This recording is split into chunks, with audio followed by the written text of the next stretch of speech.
Bismillahirrahmanirrahim. Assalamualaikum warahmatullahi wabarakatuh. Salam sejahtera bagi kita semua.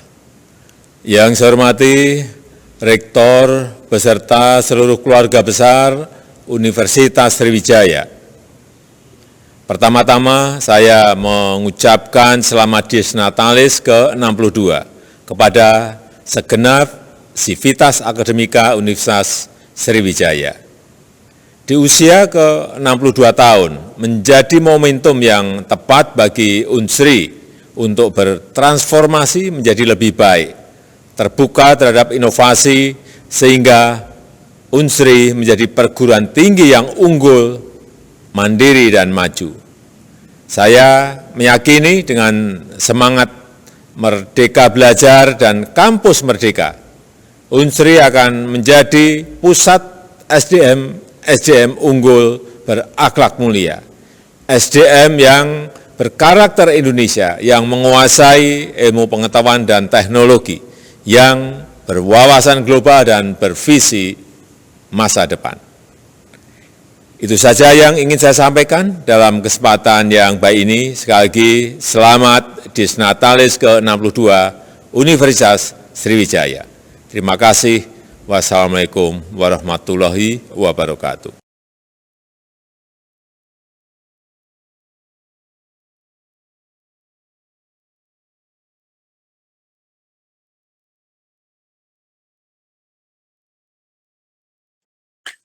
Assalamualaikum warahmatullahi wabarakatuh. Salam sejahtera bagi kita semua. Om Swastiastu, Namo Buddhaya, salam kebajikan, Rahayu. Pemanfaatan informasi teknologi yang menjadi tema Dies Natalis Universitas Sriwijaya yang ke-62 merupakan elemen penting dalam upaya kita melakukan transformasi sistem pendidikan melalui gerakan Merdeka Belajar.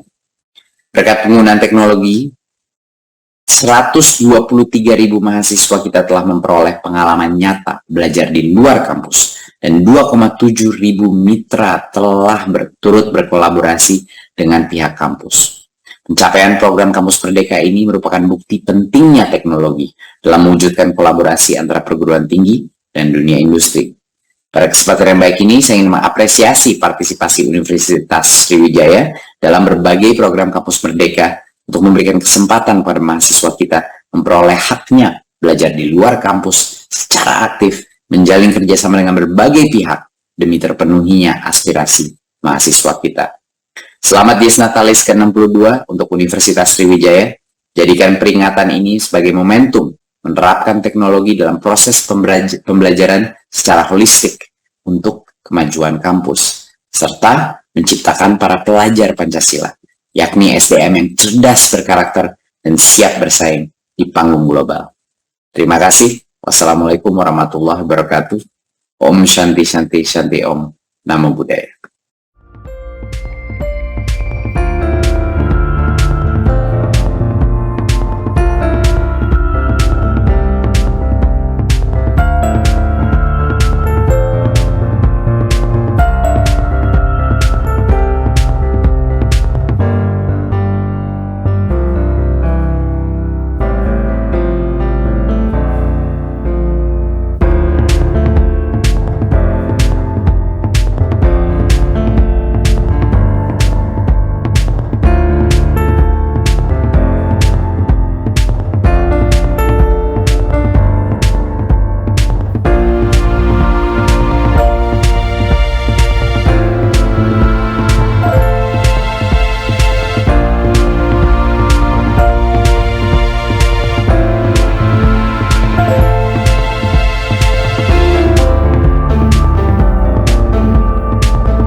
Selamat pagi, selamat siang, dan selamat sore, serta salam sejahtera buat kita semua.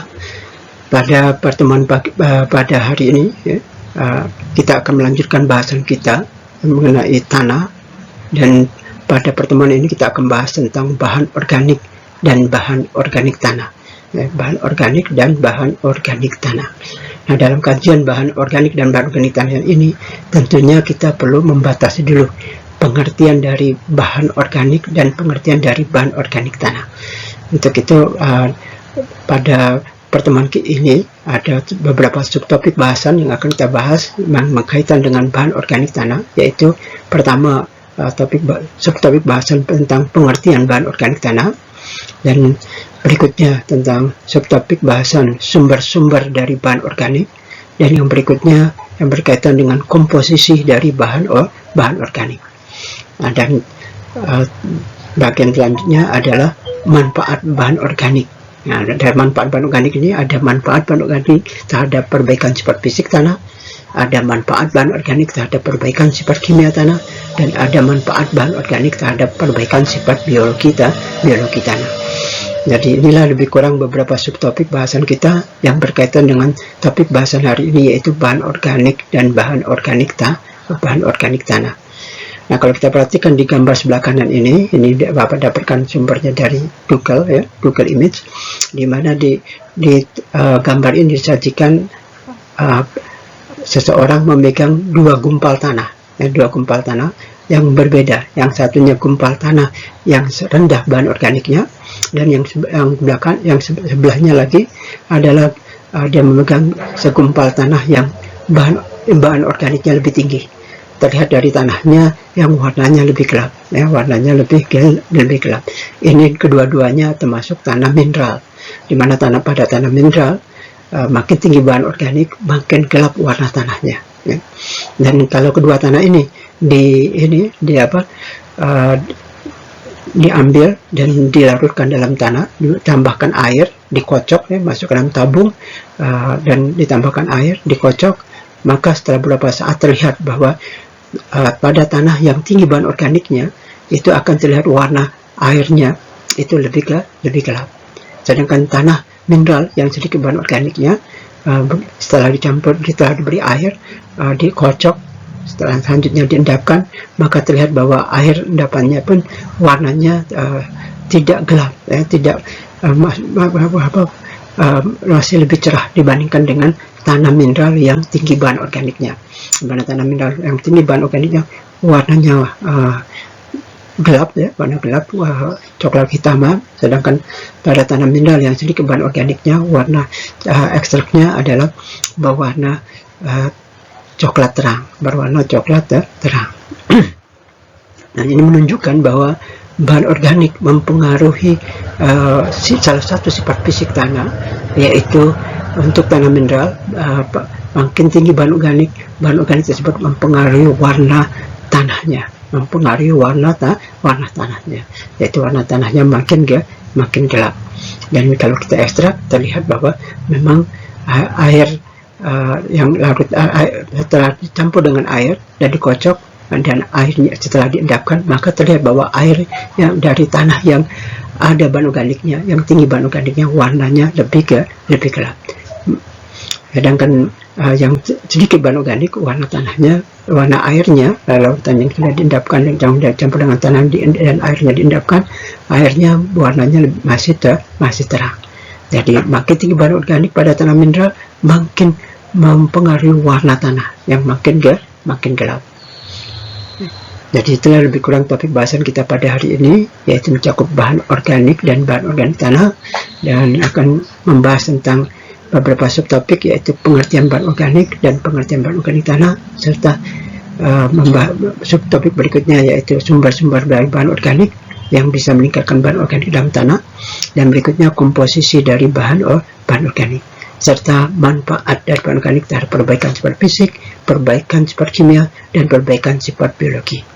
Untuk selanjutnya kita lanjutkan ke slide berikutnya. Nah, pada slide berikutnya ini sedikit kita merefreshing, ya, pemahaman kita terhadap tanah secara umum, bahwa pada tanah itu terdiri dari bahan padatan dan ruang pori. Jadi tanah tersusun dari bahan padatan dan ruang pori. di mana ruang pori, kalau kita perhatikan sini tanah dibagi dua, ada penyusun tanah dibagi dua, ada padatan, ada ruang pori. Ya, selanjutnya ruang pori ada yang diisi oleh air dan ada yang diisi oleh udara. Nah, kita akan bahas pada bahan padatan. Pada bahan padatan untuk tanah mineral itu terdiri dari bahan mineral dan bahan organik. Jadi untuk tanah mineral sebagian besar bahan padatannya adalah bahan mineral, lebih kurang 45%. Sedangkan bahan organiknya, padatan bahan yang berupa bahan organik itu lebih kurang 5%. 5%. Dan 5% ini padatan bahan organik ini meliputi bahan organik tanah dan juga organisme yang ada di dalam tanah, terutama mikro dan meso organisme dalam tanah. Jadi berkaitan dengan bahasan kita tentang bahan organik dan bahan organik tanah, tentunya akan berkaitan dengan bahan padatan dan penyusun tanah. Untuk tanah mineral, bahan padatan yang dipengaruhi adalah bahan organiknya, konsentrasi bahan organiknya. Jadi makin tinggi bahan organik itu akan mempengaruhi tingkat kesuburan dari tanah mineral. Kenapa tidak dibahas untuk tanah organik? Nanti untuk tanah organik bahan padatannya didominasi oleh bahan organik. Nah, sedangkan pada tanah mineral bahan padatannya 45%-nya adalah bahan mineral dan sekitar 5%-nya baru bahan organik. Jadi bahasan kita ini membicarakan untuk tanah mineral itu berkaitan dengan bahan organik ini, yang ada dalam tanah disebut dengan bahan organik tanah. Nah, bahan organik tanah itu mempengaruhi sifat tanah, tanah, terutama pada tanah mineral. Kadar bahan organik lebih kurang 5% dari bobot total tanah itu berperan penting dalam menentukan kesuburan tanah. Tanah mineral dengan kadar bahan organik lebih kurang 5% dari bobot isi total tanah itu sudah memperbaiki sifat fisik, sifat kimia, dan sifat biologi tanah, sehingga memperbaiki kesuburan tanahnya, bahkan lebih lanjut memperbaiki kualitas tanah. Kita lanjutkan ke slide berikutnya.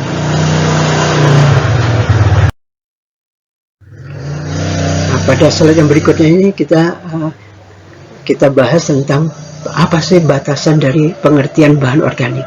Apa sih dimaksud dengan bahan organik? Nah, bahan organik itu adalah semua senyawa organik.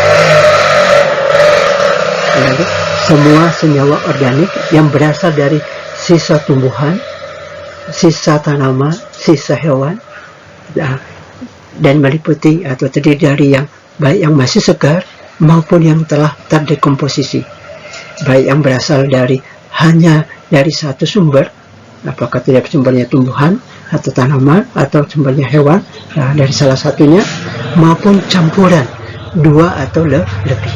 Jadi bisa juga dia merupakan campuran dua atau lebih. Itulah pengertian dari bahan organik. Ulang lagi, bahan organik adalah semua senyawa organik yang berasal dari sisa tumbuhan, tanaman, dan hewan, yang terdiri dari yang baik yang masih segar maupun yang telah terdekomposisi. Semuanya tercampur jadi satu, baik yang berasal hanya dari satu sumber maupun yang merupakan campuran dari dua atau lebih dari sumber senyawa organik tersebut.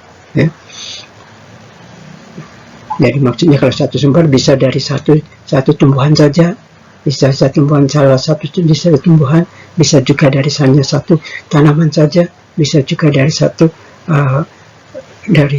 kotoran hewan saja, misalnya salah satu, tapi bisa juga lebih dari satu campuran.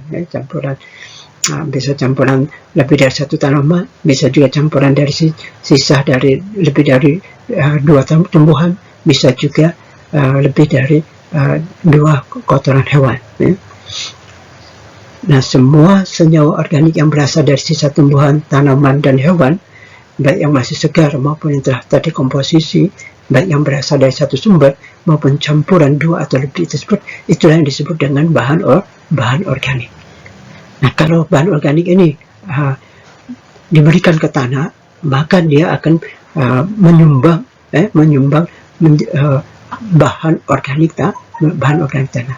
Kalau bahan organik diberikan ke tanah, maka dia akan mempengaruhi peningkatan dari bahan organik tanah. Jadi kalau pengertian bahan organik itu yang ada di luar sistem tanah. Tapi kalau sudah diberikan ke dalam tanah, maka pengertiannya menjadi bahan organik tanah.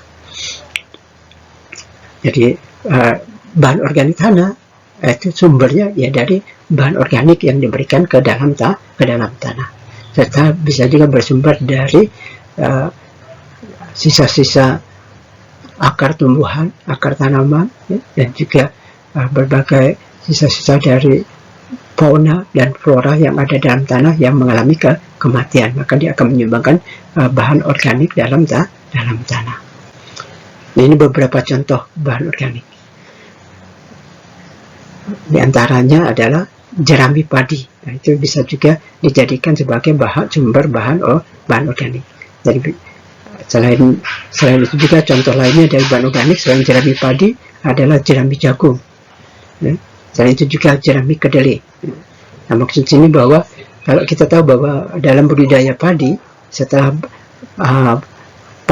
dipanen gabahnya, maka yang selebihnya itu bisa dijadikan sebagai sumber bahan organik sebagai jerami padi. Sumber bahan organik jerami padi. Begitu juga pada budidaya jagung. Setelah diambil jagungnya, tongkol jagungnya dipetik, maka yang selebihnya itu mulai batang, daun dan sebagainya itu bisa dijadikan sebagai sumber bahan organik dari jerami jagung. Selanjutnya juga dalam budidaya kedelai.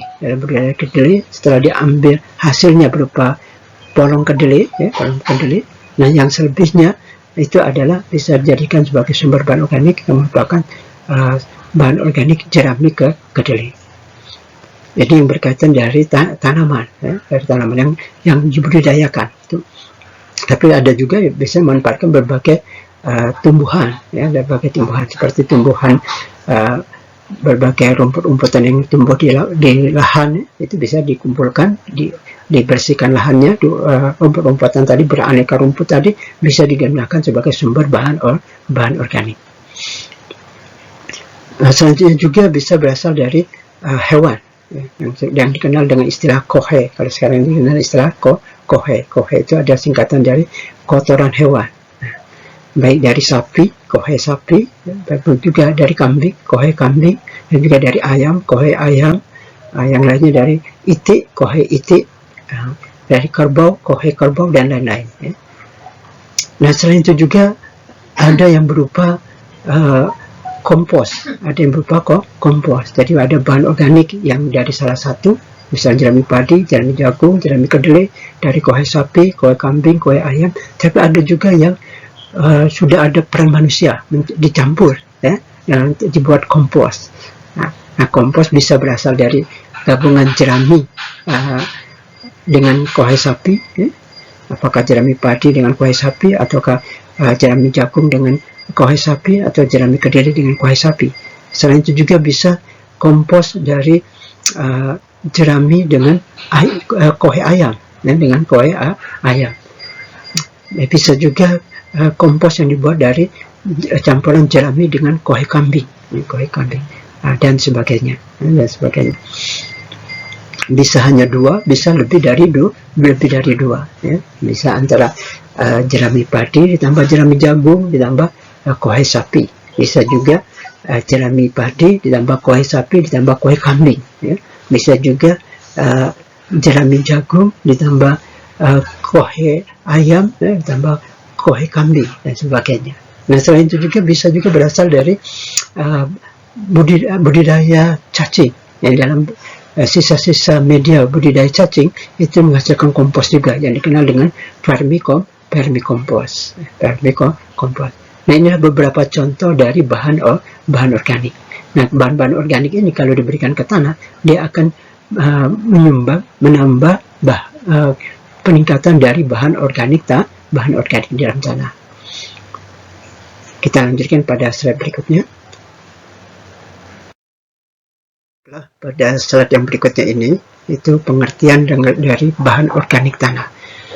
Salah satu pakar ilmu tanah, yaitu Bapak Dr. Insinyur Ali Hanafiah, Kemas Ali Hanafiah, salah satu dosen senior di jurusan Tanah Fakultas Pertanian Unsri, dan beliau mendefinisikan bahan organik tanah sebagai kumpulan beragam senyawa-senyawa organik kompleks yang sedang atau telah mengalami proses dekomposisi, baik berupa humus hasil humifikasi maupun senyawa-senyawa anorganik hasil mineralisasi, dan termasuk juga mikroba heterotropik dan autotropik yang beraktivitas di dalamnya. Jadi tentunya pengertian bahan organik tanah itu tidak hanya bahan organiknya saja, tapi bahan organik itu sendiri yang ada dalam tanah tadi itu sudah merupakan kumpulan dari beragam senyawa-senyawa organik kompleks, baik yang sedang mengalami proses dekomposisi atau yang telah melalui proses dekomposisi, baik itu berupa hasil dari humifikasi, jadi di dalamnya juga ada humus, ya, merupakan hasil lanjut dari proses humifikasi yang menghasilkan humus, sehingga di dalamnya meliputi senyawa-senyawa, baik senyawa-senyawa organik maupun senyawa-senyawa anorganik dari hasil pelepasan hara pada saat proses dekomposisi dan humifikasi, disertai proses pelepasan hara yang disebut dengan mineralisasi.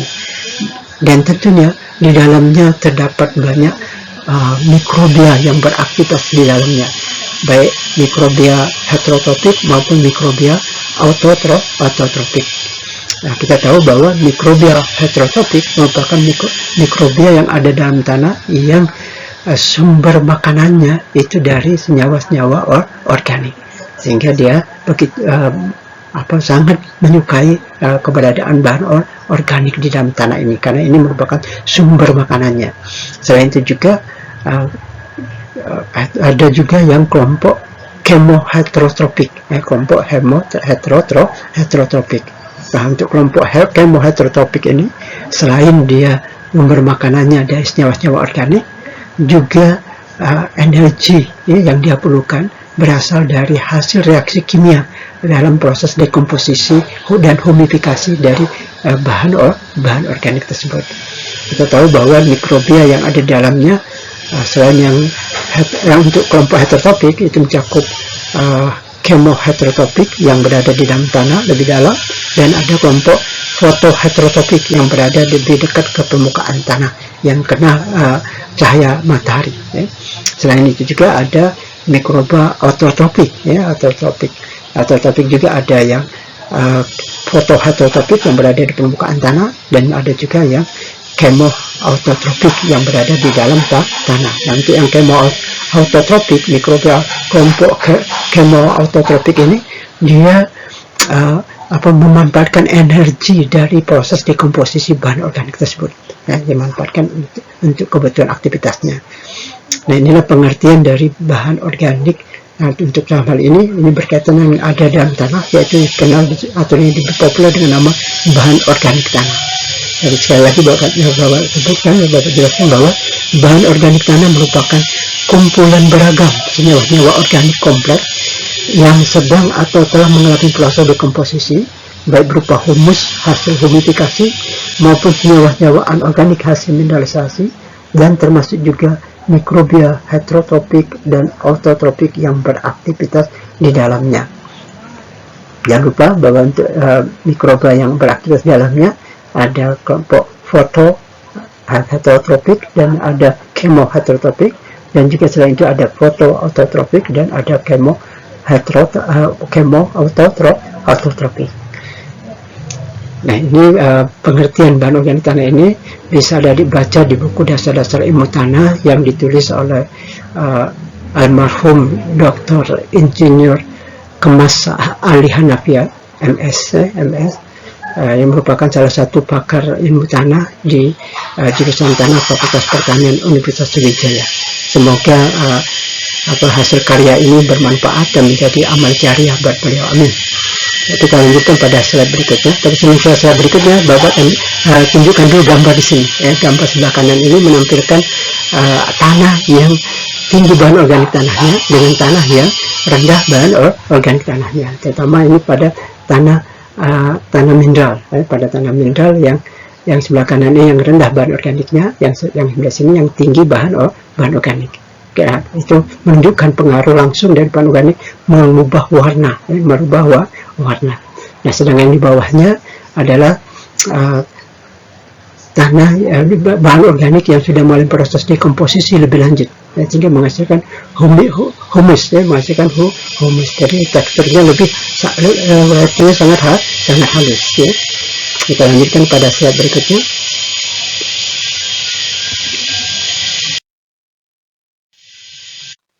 Pada slide yang berikutnya ini menyajikan sumber-sumber dari bahan organik. Sumber-sumber dari bahan organik yang mana apabila sumber bahan organik ini diberikan ke tanah, dia akan meningkatkan bahan organik dalam tanah. Nah, beberapa sumber bahan organik ini diantaranya ada yang termasuk kelompok sumber primer dan ada yang masuk kelompok sumber sekunder, dan selain itu juga ada yang masuk kelompok sumber lainnya. Untuk yang termasuk sumber-sumber bahan organik yang termasuk kelompok sumber primer adalah bahan organik yang berasal dari jaringan organik flora, jaringan organik flora, baik itu beraneka tumbuhan maupun beraneka tanaman, mulai dari bagian daunnya, bagian batang, cabang, ranting, bunga, buah, biji, dan akarnya, itu semua dapat dijadikan sebagai sumber bahan organik. Tentunya kalau tidak ada pilihan, maka semuanya ini bisa kita gunakan. Tapi kalau ada banyak pilihan, maka yang dipilih adalah yang daunnya lebih kecil, yang daunnya lebih kecil. Karena daun tumbuhan dan tanaman itu ada daun lebar, ada daun yang kecil-kecil. Contohnya lam terugung. Lam terugung adalah yang daunnya kecil-kecil, dan atau pete Cina, ada nyebutnya pete Cina. Itu adalah lam terugung. Lam terugung itu daunnya kecil-kecil. Pertama, kalau ada pilihan antara daun yang lebar dengan daun yang lebih kecil, maka dipilih yang berdaun kecil. Kenapa? Karena dengan ukuran lebih kecil, dia akan lebih mudah terdekomposisi di dalam tanah. Itu membantu.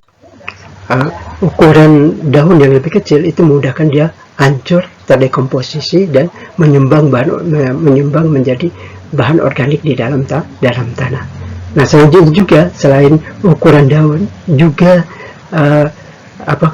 kelembutan dari daun. Jadi ada tumbuhan tanaman yang daunnya keras, ya, dilapisi oleh lilin yang tebal, gitu. Tapi ada juga tanaman yang daunnya gemulai, ya, lembut sekali, ya, lembut dan mudah sekali diremat di tangan langsung hancur.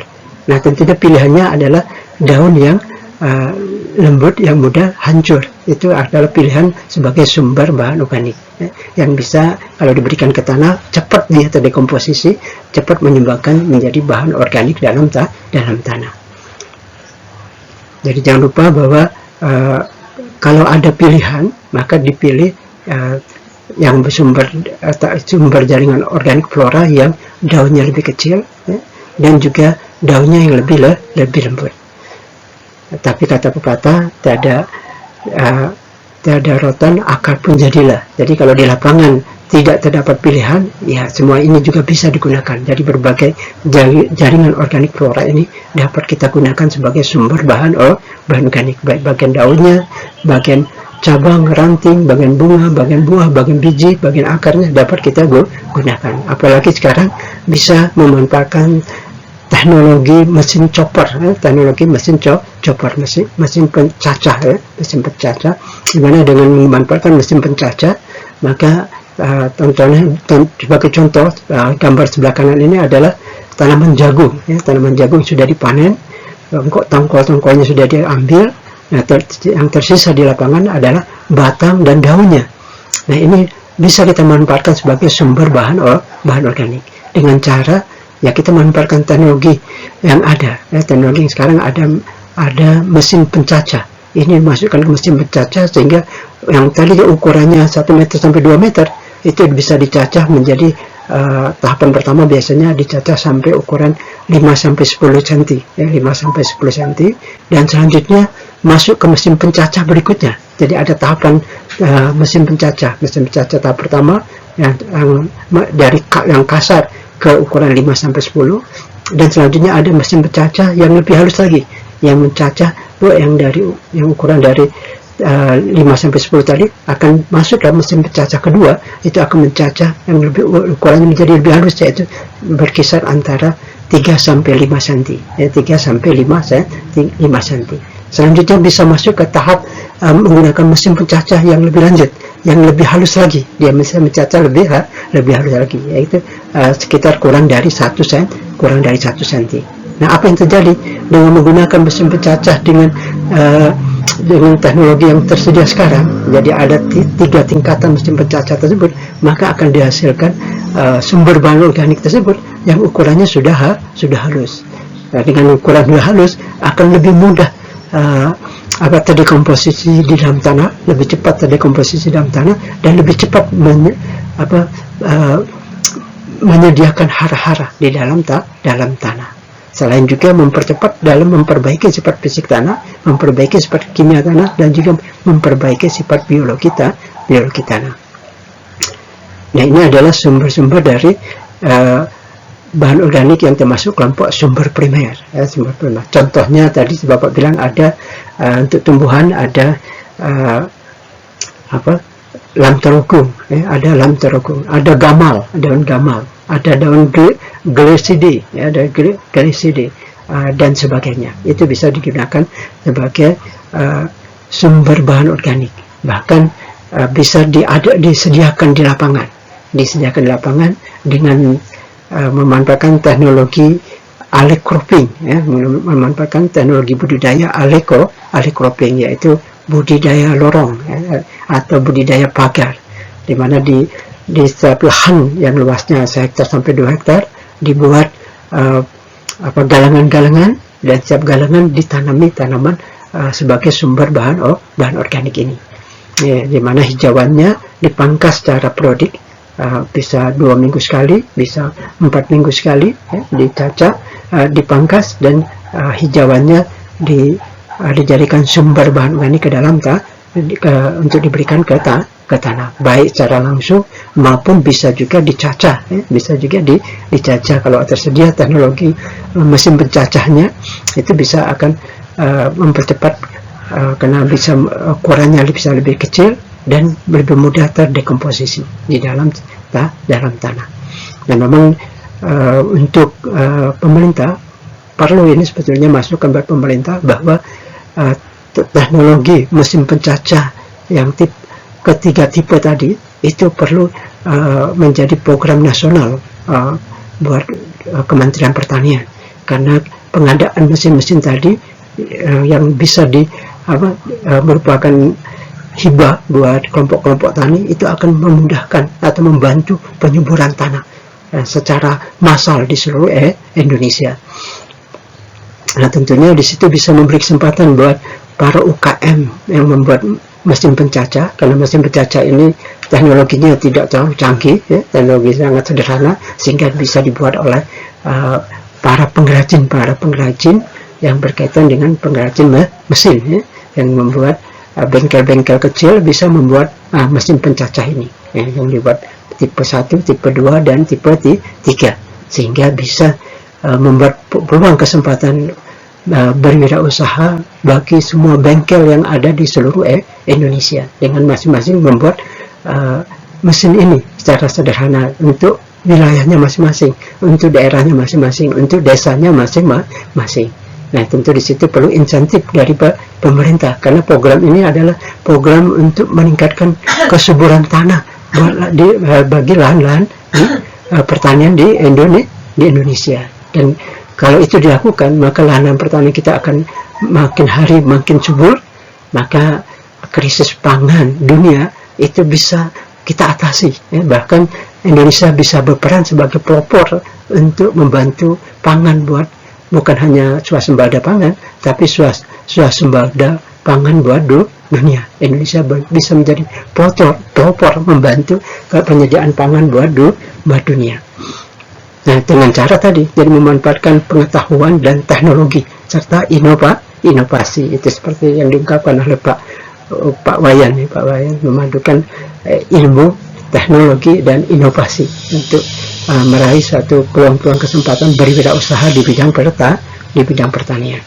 Nah, selain sumber primer ini dari jaringan organik flora, baik itu dari tumbuhan maupun dari tanaman. Kalau dari tanaman bisa dari jerami padi, jerami jagung, jerami kedelai, jerami kacang hijau, jerami kacang tanah,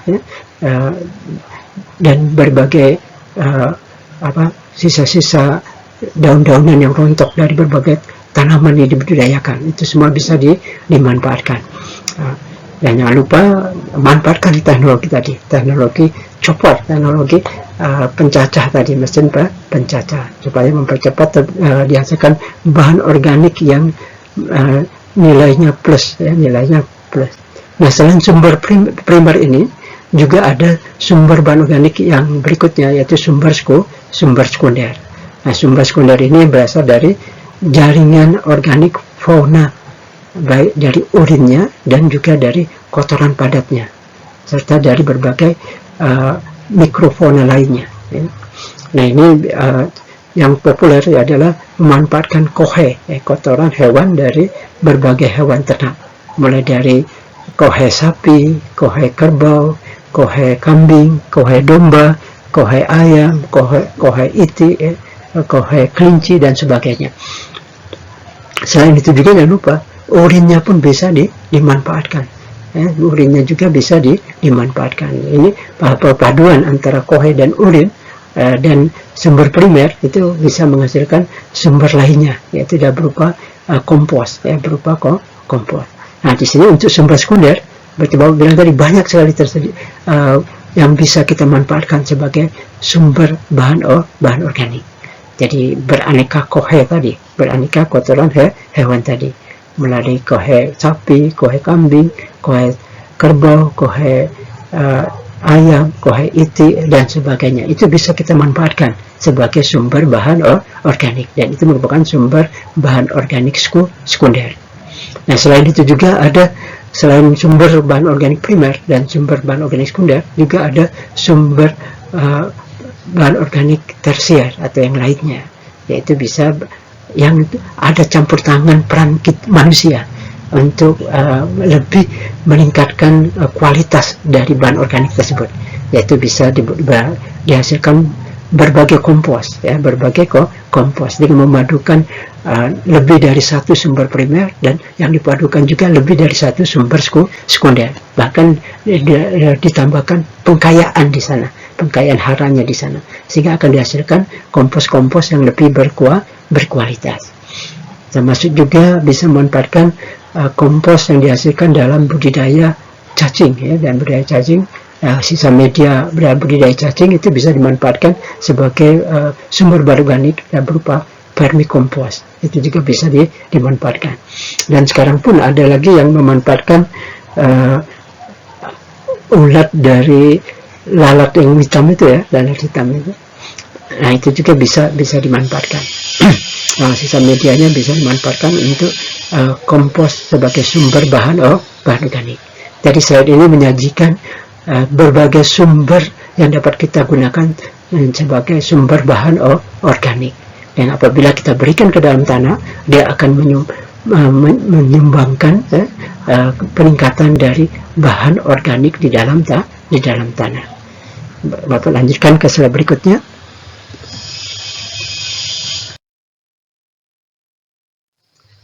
Nah, pada slide berikutnya ini adalah hasil penelitian tentang bahan organik hijauan untuk mengetahui komposisi biokimia yang ada di dalam bahan organik.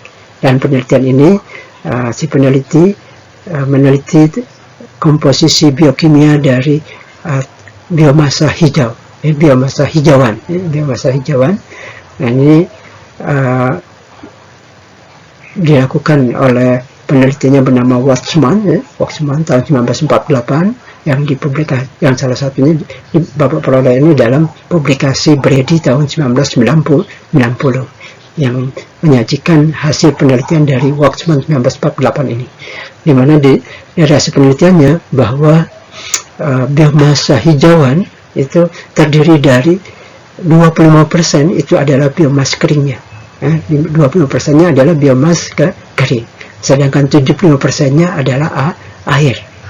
Nah, dari 25% biomas kering dari hijauan ini, kalau diteliti lagi lebih lanjut, dia terdiri dari 60% dari 25% biomas kering ini adalah karbohidrat, dan 25% dari 25% biomas kering ini adalah lignin, tersusun dari lignin, dan 10% dari 25% biomas kering ini adalah protein, dan 5% dari 25% biomas kering ini adalah yang lainnya seperti lemak, lilin, tanin, dan sebagainya.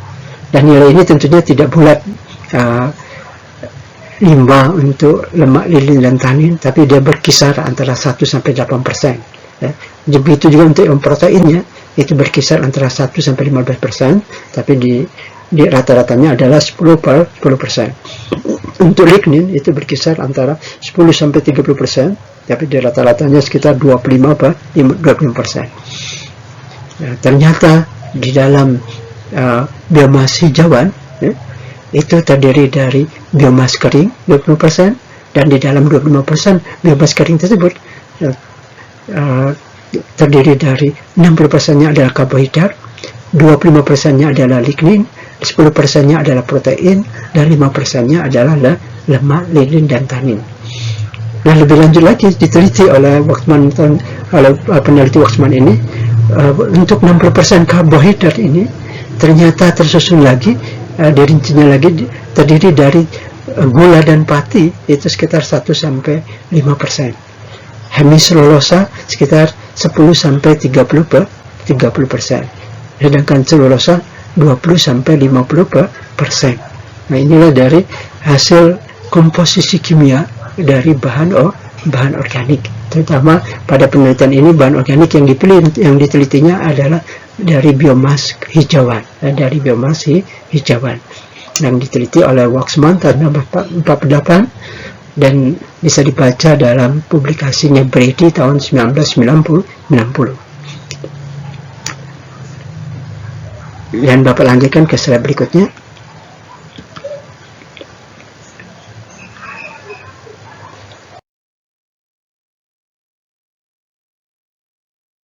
Pada slide berikutnya ini menyajikan lebih rinci lagi dari unsur-unsur apa saja yang menyusun bahan organik tersebut. Unsur-unsur apa saja yang menyusun bahan organik tersebut. Nah, ternyata dari bahan organik tersebut tersusun 44%-nya adalah unsur karbon.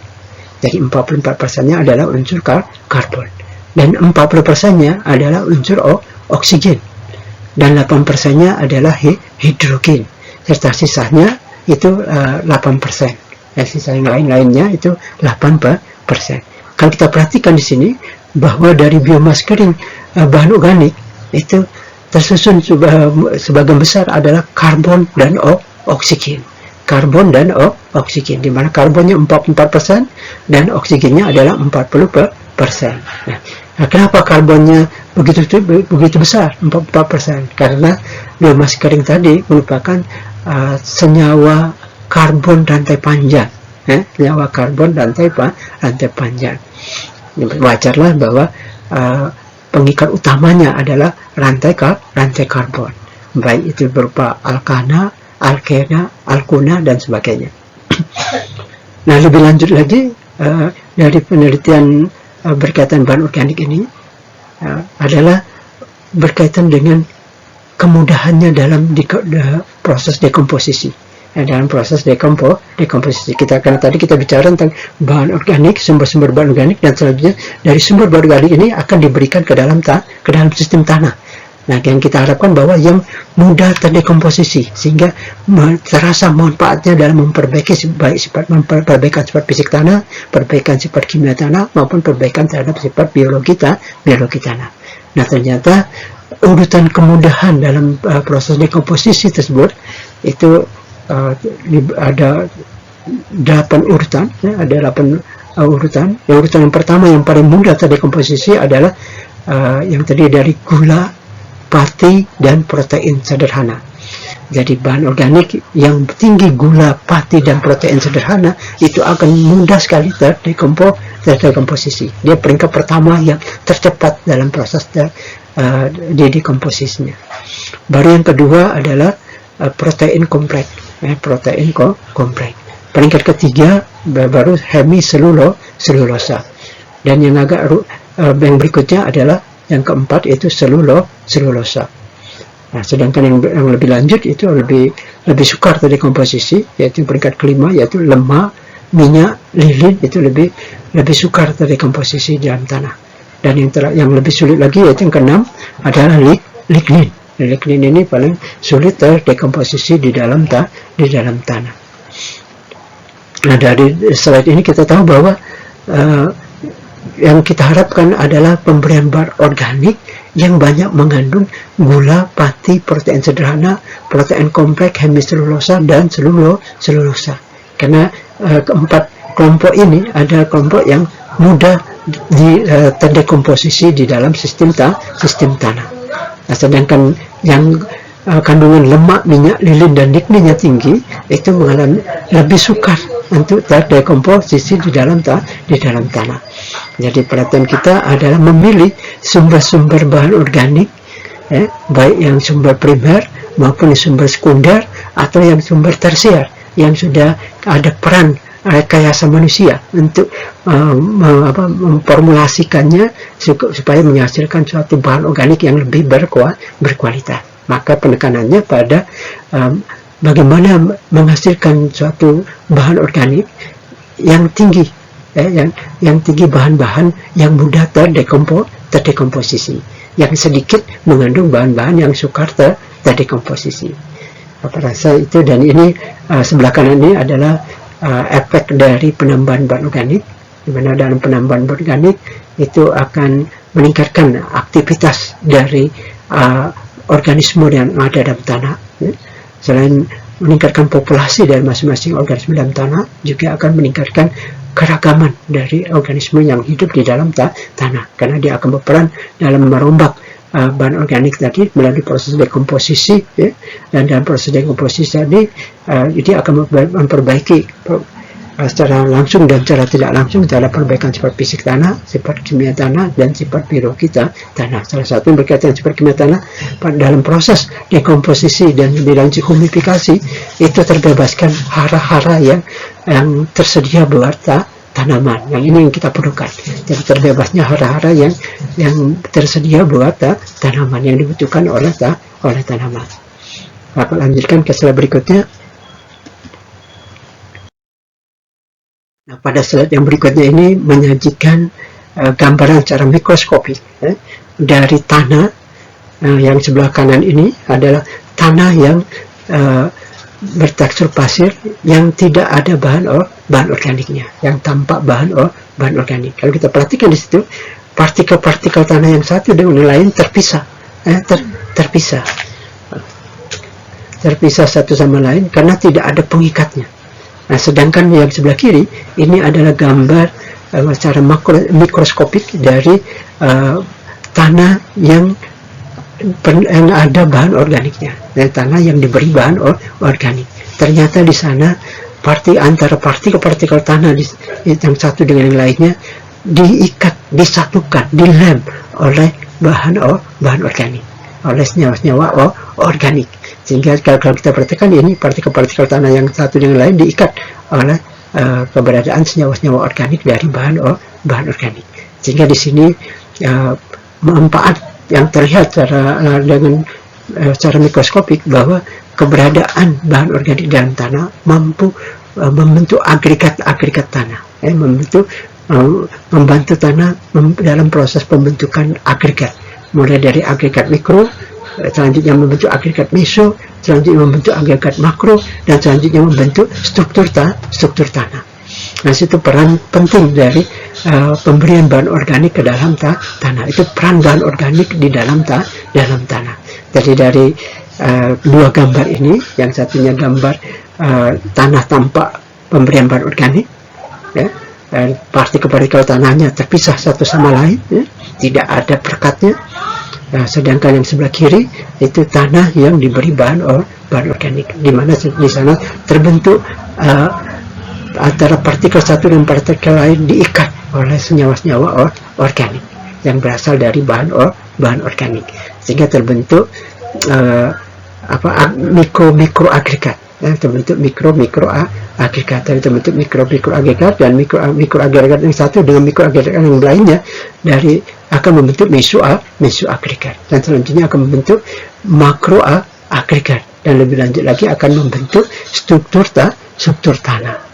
Jadi di situ peran dari bahan organik, ya, di dalam tanah. Dia bisa memperbaiki sifat fisik tanah. Salah satunya, sebelumnya tadi kita lihat bahwa dia merubah warna tanah mineral.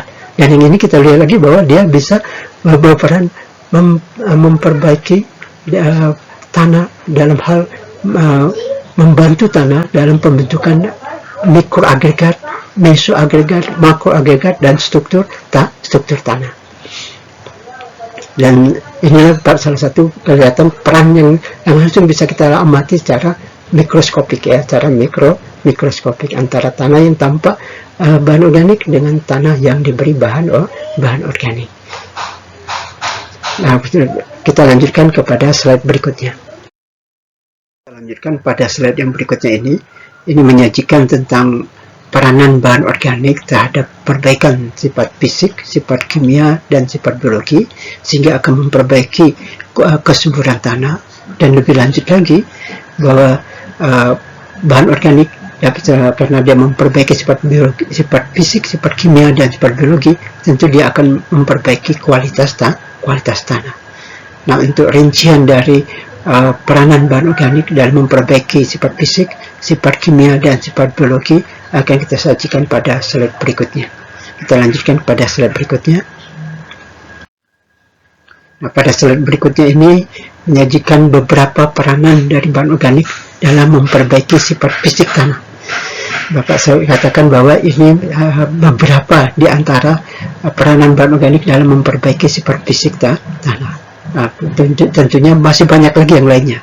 Tapi paling tidak pada kesempatan ini ada 7 peranan bahan organik dalam memperbaiki sifat fisik tanah. Salah satu yang pertama adalah dengan pemberian bahan organik maka akan merangsang granulasi agregat tanah.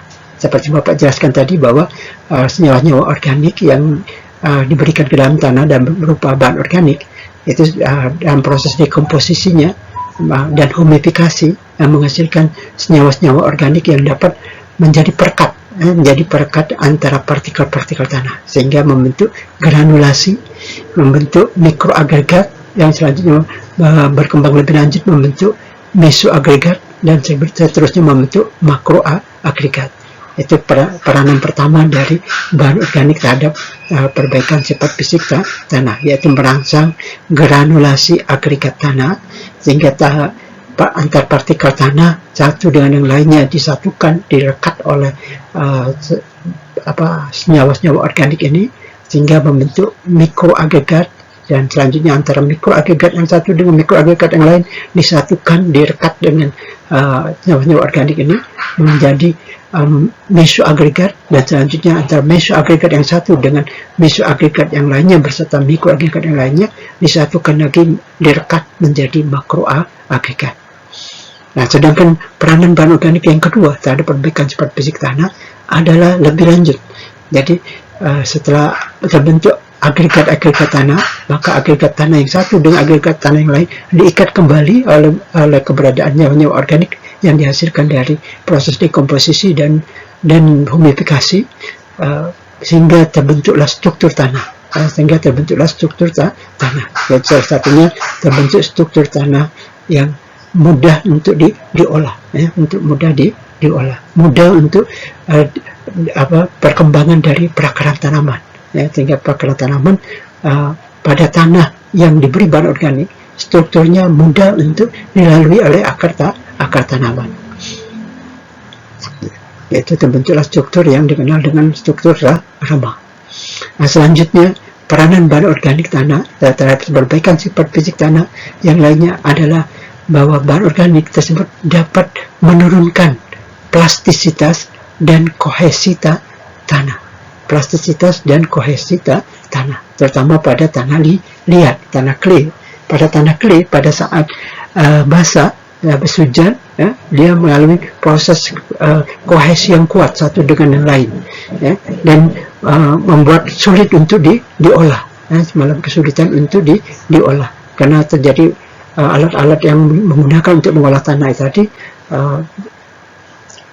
mengalami kesulitan, kesulitan apa. Nah, tapi dengan pemberian bahan organik dia akan menurunkan sifat plastisitas tanah tersebut dan menurunkan sifat kohesi dari tanah tersebut sehingga lebih mudah untuk diolah. Dan berikutnya peranan bahan organik yang keempat adalah meningkatkan daya menahan air sehingga drainase tidak berlebih, kelembaban dan temperatur tanah menjadi lebih stabil. Kita tahu bahwa dengan pemberian bahan organik dalam tanah, maka bahan organik ini mampu pada saat hujan dia mampu menyerap air lebih banyak, dan pada saat hujan sudah stop, tidak terjadi lagi hujan, air yang sudah diikat oleh bahan organik yang ada dalam tanah ini bisa dipertahankan lebih lama, dan sehingga pada saat terjadi drainase, air tadi tidak ikut terdrainase, sehingga tidak terjadi drainase yang berlebih, ya. Dan selanjutnya juga karena bahan organik tadi mampu menahan air ini lebih lama di dalam tanah, sehingga menjadikan tanah tetap lebih lembab, ya, tetap lebih lembab, dan temperaturnya pun lebih stabil. Nah, kondisi ini sangat membantu dalam pertumbuhan dari akar tanaman. Jadi peran keempat dari bahan organik terhadap perbaikan sifat fisik tanah adalah meningkatkan daya menahan air, sehingga tidak terjadi drainase yang berlebih, ya, dan juga bisa menjaga kelembaban tanah dan menjaga temperatur agar tetap stabil, sehingga tanahnya lebih lembab dan temperaturnya lebih stabil. Dan peranan yang kelima dari pemberian bahan organik dalam perbaikan sifat fisik tanah adalah pemberian bahan organik mempengaruhi warna tanah. Seperti yang kita ceritakan di awal tadi, bahwa pada tanah-tanah mineral yang diberi bahan organik, maka pemberian bahan organik tersebut akan mempengaruhi perubahan warna dari tanah mineral. Di mana tanah mineral semula berwarna coklat akan berubah warna menjadi makin hitam, makin gelap. Itu peran kelima dari pemberian bahan organik, yaitu mempengaruhi warna tanah sehingga warna tanah menjadi lebih coklat, dan makin tinggi bahan organik warna tanahnya akan menjadi lebih hitam. Sedangkan peran yang berikutnya dari bahan organik terhadap perbaikan sifat fisik tanah adalah dengan pemberian bahan organik mampu menetralkan daya rusak butir-butir hujan, sehingga mengurangi erosi. Kita tahu dengan pemberian bahan organik, nyawa-nyawa organik tadi mampu merekat antara partikel tanah yang satu dengan partikel tanah yang lainnya, sehingga membentuk agregat-agregat tanah. Apabila terjadi hujan, ada tumbukan antara air hujan dengan tanah. Pada tanah yang tidak diberi bahan organik akan mudah menghablur, akan mudah terlepas dan tererosi. Tapi dengan adanya pemberian bahan organik, antara partikel-partikel tanah tadi diikat dengan lebih kuat, sehingga begitu karena tumbukan dengan hujan, dia tidak mudah lepas, dan sehingga tidak mudah tererosi. Nah, dengan pemberian bahan organik itu salah satu cara untuk mengurangi terjadinya erosi pada tanah-tanah yang di daerah yang belereng. Dan selanjutnya juga dengan pemberian bahan organik itu yang ketujuh, yaitu pemberian bahan organik juga mengurangi terjadinya pencucian, mengurangi terjadinya pelindian dan atau pencucian. Karena pada saat pemberian bahan organik akan mengikat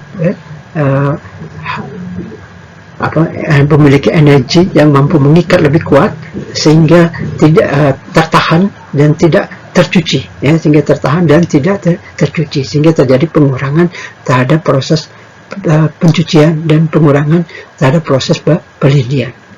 Jadi lebih kurang ini ada 7 peranan dari pemberian bahan organik terhadap perbaikan sifat fisik tanah. Seperti Bapak katakan tadi bahwa pemberian bahan organik tidak hanya ketujuh ini, perbaikan sifat fisik tanah, tapi lebih dari itu, lebih tujuh. Silakan adik-adik telusuri lebih lanjut lagi di berbagai publikasi ilmiah lainnya. Tapi paling tidak sudah diantar, sudah mengenali 7 manfaat bahan organik terhadap perbaikan sifat fisik tanah. Berikutnya, peran bahan organik tentu tidak hanya memperbaiki sifat fisik tanah saja, tapi juga bisa memperbaiki sifat kimia tanah dan sifat biologi tanah. Nah, untuk peranan bahan organik terhadap perbaikan sifat kimia tanah akan kita bahas pada slide berikutnya.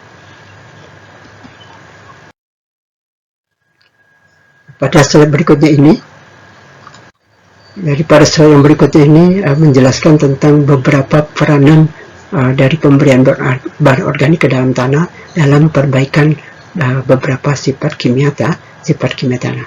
Yang pertama, pemberian bahan organik ke dalam tanah dapat meningkatkan unsur hara tersedia, bagi tanaman, di mana bahan organik yang diberikan ke dalam tanah dalam proses dekomposisi dan humifikasi terlepaskan hara-hara.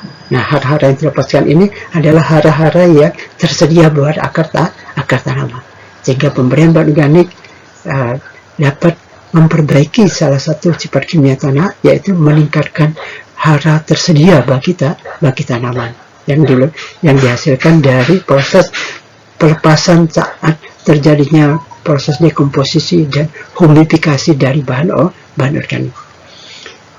Sedangkan peranan kedua dari bahan organik dalam meningkatkan perbaikan sifat kimia tanah adalah pemberian bahan organik dapat meningkatkan kapasitas tukar kation tanah. Jadi kapasitas tukar kation tanah sebesar 30 kali ketimbang koloid anorganik.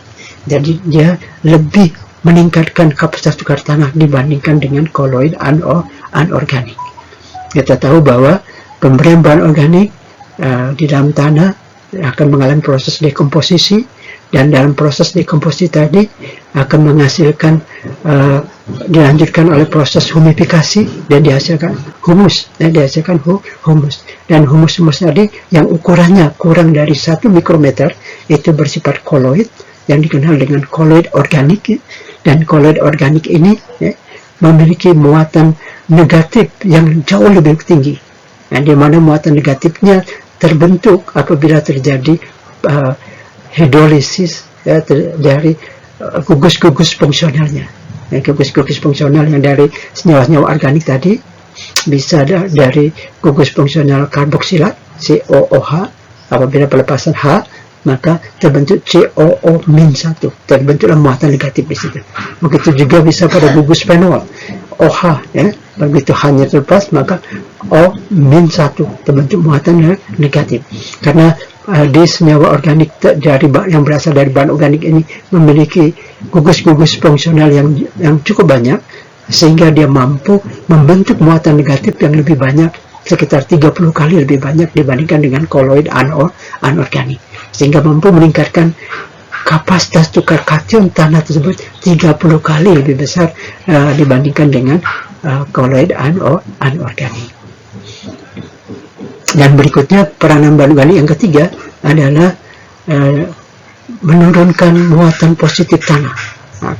Jadi kita tahu tadi bahwa bahan organik di dalam tanah ada muatan positif, terutama yang berasal dari oksida hidroksida Al dan oksida hidroksida Fe, serta dari kation Al dan kation Fe yang reaktif di dalam tanah. Nah, muatan negatif yang ada dalam tanah ini dari satu sisi dia merugikan, dia akan mengikat P yang diberikan ke tanah sehingga memfiksasi P, karena P dalam tanah akan membentuk bentuk ion yang bermuatan negatif, yaitu H2PO4 dan HPO42-, dan ini akan diikat oleh muatan negatif yang ada dalam tanah berupa oksida hidroksida Al dan Fe, dan kation Al dan Fe yang reaktif di dalam tanah, sehingga P yang terikat ini tidak tersedia buat akar tanaman. Tapi dengan pemberian bahan organik, dalam proses dekomposisi bahan organik tadi dan lanjutkan proses humifikasi dari bahan organik tadi menghasilkan koloid organik, yang menghasilkan koloid organik, di mana koloid organik tadi bermuatan negatif. Nah, sehingga muatan negatif ini mampu menetralkan muatan positif yang ada di dalam tanah, terutama menetralkan muatan positif yang ada dalam tanah yang berasal dari oksida hidroksida aluminium, oksida hidroksida besi, dan kation aluminium dan kation besi yang reaktif di dalam tanah. Nah, jadi pemberian bahan organik mampu menurunkan muatan positif tanah karena muatan positif tanahnya dinetralkan oleh keberadaan koloid organik yang berasal dari bahan organik yang mengalami dekomposisi dan humifikasi. Itu peranan ketiga dari pemberian bahan organik terhadap perbaikan sifat kimia tanah. Dan yang keempat, peranan bahan organik dalam meningkatkan sifat kimia tanah adalah pemberian bahan organik mampu meningkatkan ketersediaan P dan juga mampu meningkatkan efisiensi pemupukan P. Karena apa? Karena seperti Bapak bilang tadi bahwa dalam proses pemberian bahan organik akan mengalami proses dekomposisi dan humifikasi sehingga menghasilkan asam-asam organik. Nah, asam-asam organik ini yang mampu lebih melarutkan P yang berasal dari pupuk yang diberikan ke dalam tanah, sehingga efisiensi jumlah persediaan P yang berasal dari pupuk tadi dapat lebih meningkat, sehingga terjadi peningkatan efisiensi dari pemberian pupuk P tersebut. Jadi peranan keempat dari pemberian bahan organik terhadap perbaikan sifat kimia tanah adalah yang mampu meningkatkan ketersediaan P yang berasal dari pupuk dan juga mampu meningkatkan efisiensi pemupukan P yang dikarenakan dihasilkannya asam-asam organik dari hasil dekomposisi dan humifikasi bahan organik yang mampu meningkatkan pelarutan P asal pupuk P yang diberikan ke dalam sistem tanah. Jadi pada slide ini menyajikan beberapa peranan bahan organik dalam perbaikan sifat kimia tanah. Dan ini juga yang Bapak sajikan ini baru beberapa. Masih banyak lagi peranan bahan organik dalam perbaikan sifat kimia tanah yang lainnya, pada kesempatan ini hanya mengantar adik-adik dalam berpikirnya sehingga lebih mensimulasi, merangsang supaya rasa ingin tahunya untuk menggali lebih jauh dari peranan bahan organik terhadap perbaikan sifat kimia tanah. Dan seperti Bapak katakan bahwa bahan organik selain dapat memperbaiki sifat fisik tanah dan sifat kimia tanah, juga dia dapat memperbaiki sifat biologi tanah. Nah, pada slide berikutnya kita akan bahas tentang peranan bahan organik terhadap perbaikan sifat biologi tanah. Kita lanjutkan untuk ke slide berikutnya. Nah, pada slide yang berikutnya ini menyajikan peranan bahan organik terhadap perbaikan sifat biologi tanah. Kita tahu bahwa di dalam tanah itu banyak terdapat berbagai organisme tanah. Ada kelompok heterotropik, ada kelompok organisme tanah kelompok heterotropik. Nah, organisme tanah kelompok heterotropik ini merupakan organisme tanah yang sumber makanannya tidak dapat dihasilkan sendiri, tapi dia sumber makanannya berasal dari senyawa-senyawa organik yang ada di dalam tanah, yaitu yang berasal dari bahan organik yang ada di dalam tanah. Nah, dengan pemberian bahan organik berarti menyediakan lebih banyak sumber makanan bagi organisme tanah heterotropik ini. Karena bahan organik berperan sebagai sumber makanan bagi organisme tanah heterotropik. Dapat ulangi bahwa peranan pertama dari bahan organik terhadap perbaikan sifat kimia tanah adalah bahwa bahan organik sebagai sumber makanan bagi organisme tanah heterotropik. Organisme tanah heterotropik adalah organisme tanah yang makanannya berasal dari senyawa-senyawa organik dari sisa-sisa makhluk hidup sebelumnya yang mati di sana, yang ada di dalam tanah, yaitu salah satunya sumber makanannya dari bahan organik. Jadi pemberian bahan organik menyediakan sumber makanan yang lebih banyak buat organisme tanah heterotropik. Dan peranan yang kedua, bahwa kita tahu juga bahwa di dalam tanah ada kelompok organisme tanah yang energi yang dia perlukan itu berasal dari reaksi-reaksi kimia yang terjadi di dalam tanah yang disebut dengan reaksi kimia atau kemo, dengan singkatan digunakan kata kemo. Jadi ada kelompok kemo heterotropik, ada kelompok kemo autotropik. Nah, kelompok organisme tanah kemo heterotropik maupun kelompok organisme tanah kemo autotropik ini adalah kelompok organisme tanah yang energinya diperolehnya dari reaksi-reaksi kimia yang terjadi di dalam tanah, terutama diantaranya adalah reaksi dekomposisi dan humifikasi dari bahan organik. Nah, jadi pemberian bahan organik dalam proses dekomposisinya dalam tanah menghasilkan energi yang dibutuhkan bagi organisme tanah kelompok kemo heterotropik dan kelompok kemo autotropik. Artinya apa? Dengan pemberian bahan organik maka kebutuhan energi bagi kelompok organisme tanah kemo heterotropik terpenuhi, kebutuhan energi bagi kelompok organisme tanah kemo autotropik terpenuhi. Ya. Jadi pemberian organik memperbaiki sifat biologi tanah, memperbaiki kehidupan yang ada di dalam tanah, memperbaiki kehidupan organisme yang ada di dalam tanah, terutama dari kelompok kemo heterotropik dan kelompok kemo autotropik yang membutuhkan energinya berasal dari reaksi-reaksi kimia yang dalam hal ini di dalam tanah yaitu berasal dari reaksi dekomposisi bahan organik dan reaksi humifikasi dari bahan organik yang menghasilkan energi, dan energi itu dimanfaatkan oleh kelompok organisme tanah kemo heterotropik dan kelompok organisme tanah kemo autotropik. Jadi pemberian bahan organik tanah menyuplai energi bagi kelompok kemo heterotropik dan kelompok kemo autotropik. Dan yang berikutnya, peranan yang ketiga dari bahan organik tanah adalah bahwa bahan organik tanah juga menyediakan unsur hara bagi berbagai organisme tanah. Jadi bahan organik tanah menyediakan berbagai unsur hara, baik bagi tanaman maupun bagi organisme tanah lainnya. Kita tahu bahwa begitu kita berikan bahan organik ke dalam tanah, maka bahan organik akan bereaksi yang disebut dengan reaksi dalam kondisi aerob, terjadi reaksi dekomposisi dan dilanjutkan reaksi humifikasi.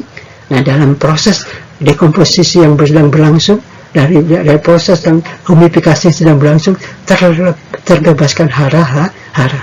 Nah, hara-hara ini sehingga tersedia baik bagi akar tanaman maupun bagi organisme tanah yang hidup di sana.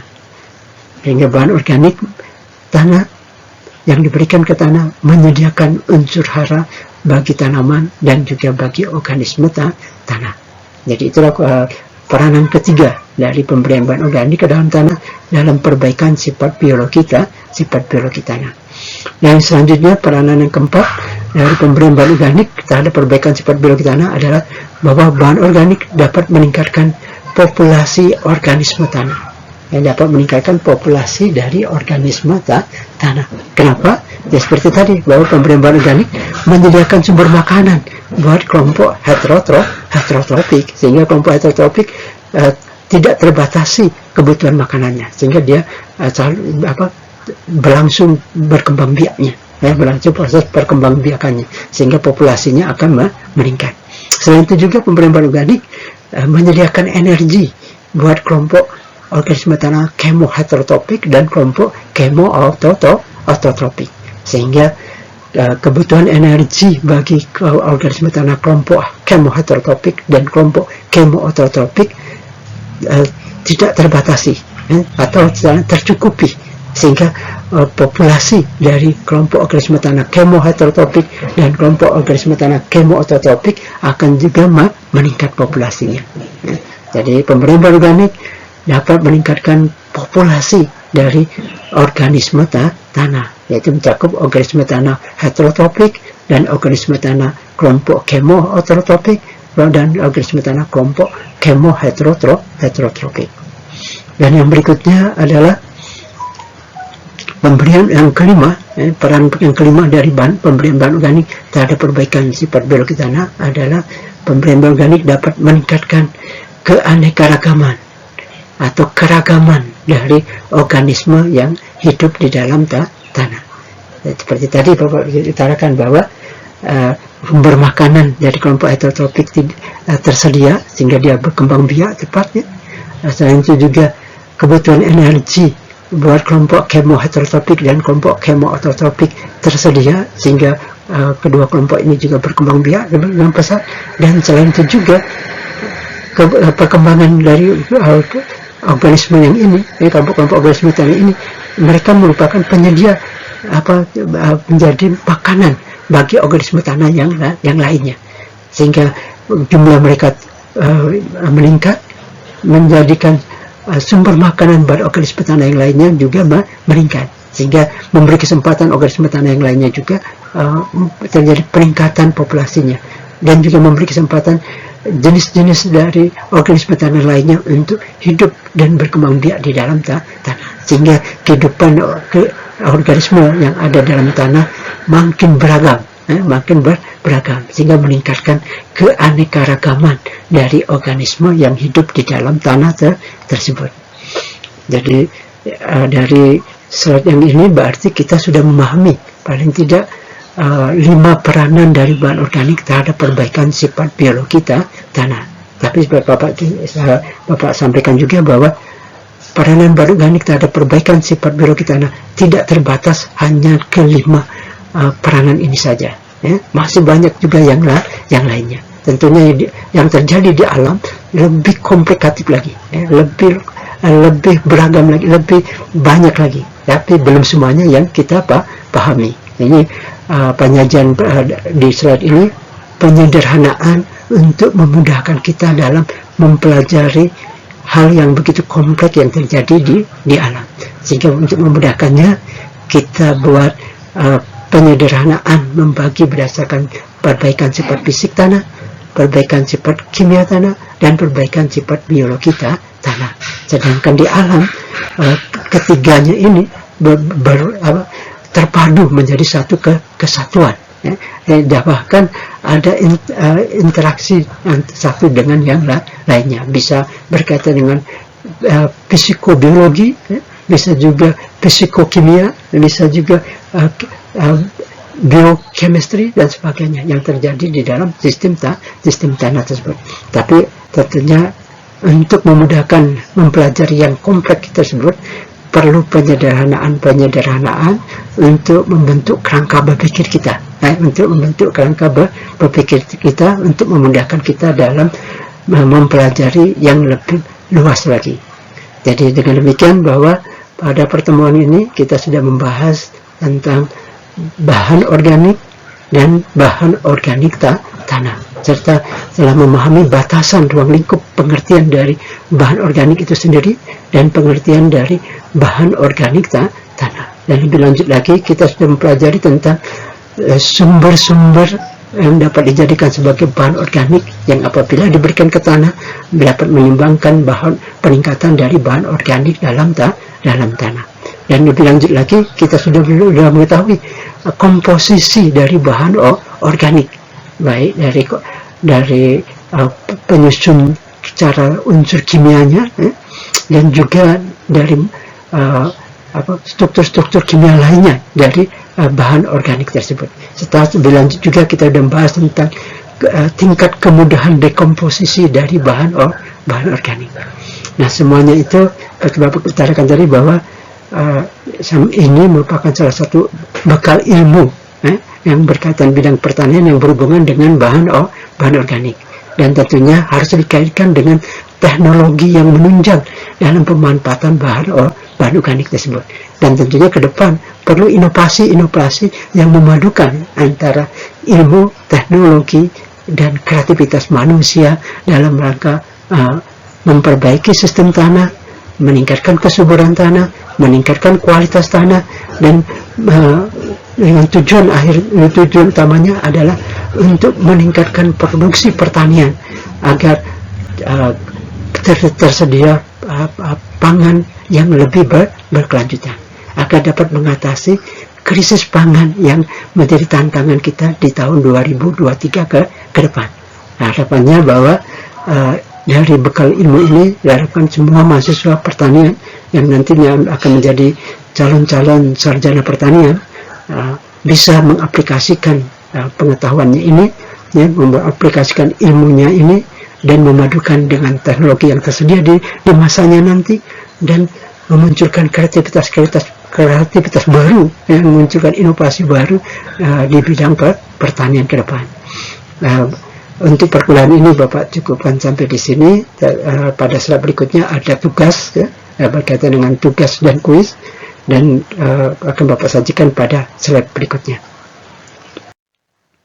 Nah, pada slide berikutnya ini yaitu tugas dan kuis untuk mata kuliah dasar-dasar ilmu tanah pada pertemuan ke-14 ini. Yaitu tugasnya bahwa setiap mahasiswa mempelajari lebih lanjut tentang bahan organik, tentang sumber-sumbernya dan manfaatnya bagi tanah dari berbagai hasil penelitian baik dari jurnal maupun prosedik.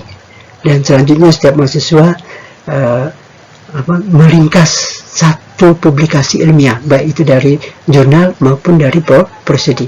Cukup satu halaman, jadi meringkas satu halaman dari publikasi ilmiah 5 tahun terakhir.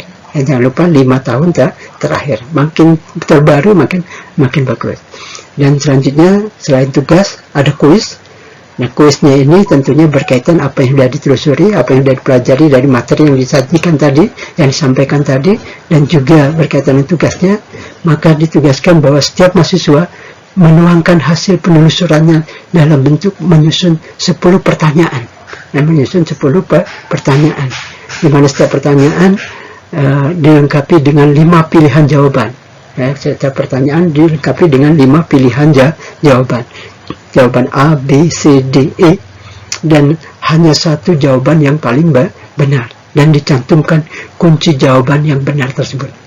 Bapak ulangi bahwa untuk materi pelajaran kita hari ini beserta tugas yang diberikan untuk pengkayaan dari wawasan tentang materi hari ini, maka mahasiswa setelah membaca, setelah mempelajari, setelah memahami, diberi kesempatan berupa kuis, berupa menuangkannya dalam bentuk 10 pertanyaan. Menuangkannya dalam bentuk 10 pertanyaan, dengan setiap pertanyaan dilengkapi dengan 5 pilihan jawaban, dan dari 5 pilihan jawaban tadi hanya satu jawaban yang paling benar, dan cantumkan kunci jawaban dari setiap pertanyaan tadi. Jadi setiap soal ada pertanyaan, ada pilihan jawabannya A, B, C, D, E, dan ada kunci jawabannya, ya. Dan ini diberi kesempatan setiap mahasiswa menuangkan 10 pertanyaan. Nah, kenapa berupa menuangkan 10 pertanyaan? Itu tidak lain bahwa untuk menyusun suatu pertanyaan, maka seseorang perlu membaca dulu, perlu mempelajari dulu, perlu memahami dulu, baru dia bisa berhasil menuangkannya dalam bentuk pertanyaan. Sehingga dengan menyusun 10 pertanyaan, dia memberi kesempatan mahasiswa untuk belajar lebih banyak, memahami lebih banyak, dan menuangkannya lebih kepada bentuk 10 pertanyaan ini, ya. Dan untuk batas waktu kumpul tugas dan kuis ini, yaitu tugas dan kuis dikumpul dengan batas waktu pada paling lambat hari Rabu nanti, ya. Maaf, ini waktunya ada keliru ini, ya. Ini batasnya hari Sabtu 19 November 2022, ya. Jadi hari Sabtu 19 November 2022 pukul 23.59. Dengan format bisa MS Word, ya, huruf Aramiro, ya, font 12, dan bisa juga dalam bentuk, selain MS Word, bisa juga dalam bentuk PDF, ya. Dengan demikian ada file berkaitan kuis, ada file berkaitan dengan tugas. Tugasnya ada 2 file ringkasan 1 halaman, dan file sumber publikasi ilmiahnya, ya, yang diringkas. Dan tugas dan kuis ini dikumpul ke alamat email Bapak, yaitu a.majid@fp.unsri.ac.id, dan subjek emailnya jangan lupa cantumkan subjek emailnya, yaitu DDIT, singkatan dari Dasar-Dasar Ilmu Tanah, P14 untuk pertemuan ke-14, dan AGB itu adalah jurusan adik-adik semua, agribisnis, kelas B, kelas L02, dan T dan K itu ada tugas dan kuis. Selanjutnya nama dan NIM. Nama dan NIM. Jadi jangan lupa subjek emailnya, supaya memudahkan Bapak untuk mengenali bahwa yang mengirim email ini berkaitan mata kuliah apa, untuk pertemuan keberapa, dan dari kelas yang mana, dari kelas yang mana, serta berasal dari mahasiswa yang namanya siapa, dan dengan nomor NIM berapa. Ya. Jadi hingga ini memudahkan Bapak dalam mengetahui, ya, dalam mengetahui siapa pengirim tugas tersebut. Dan untuk perkuliahan kita Bapak cukupkan sampai di sini. Sampai ketemu di lain kesempatan, yaitu minggu depan dengan topik bahasan yang selanjutnya. Bapak akhiri, wabillahi taufiq wal hidayah. Assalamualaikum warahmatullahi wabarakatuh.